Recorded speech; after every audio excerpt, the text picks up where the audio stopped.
On peut le déplorer, on peut aussi le saluer parce que d'un côté, les Français, je pense, ont compris qu'avec l'Algérie, ça ne marcherait pas. Et donc, ils ont compris que le plus important, c'était de faire libérer Boualem Sansal. Et donc, ils ont fait appel à l'Allemagne. Il est français, on est d'accord. Si c'est l'Allemagne, est-ce que c'est vraiment à l'Allemagne de faire ça?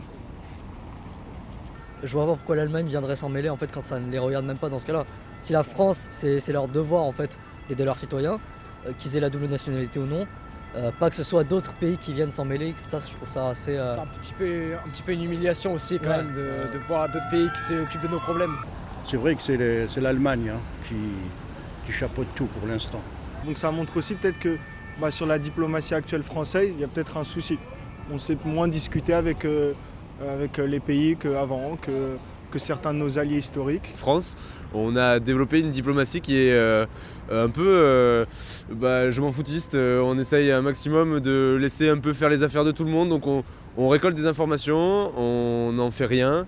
Et souvent, les gens ils laissent un peu faire ce qui se passe. Très très dur à essayer de comprendre le pourquoi du comment ils l'ont lâché, ils l'ont gardé ou ils l'ont libéré.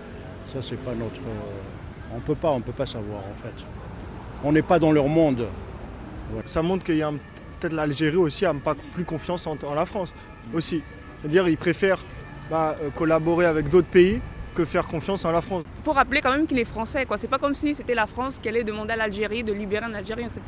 Il est aussi algérien, mais la France n'est pas capable de libérer ses ressortissants. Et il y en a d'autres aussi. Je trouve que c'est vraiment humiliant pour la France.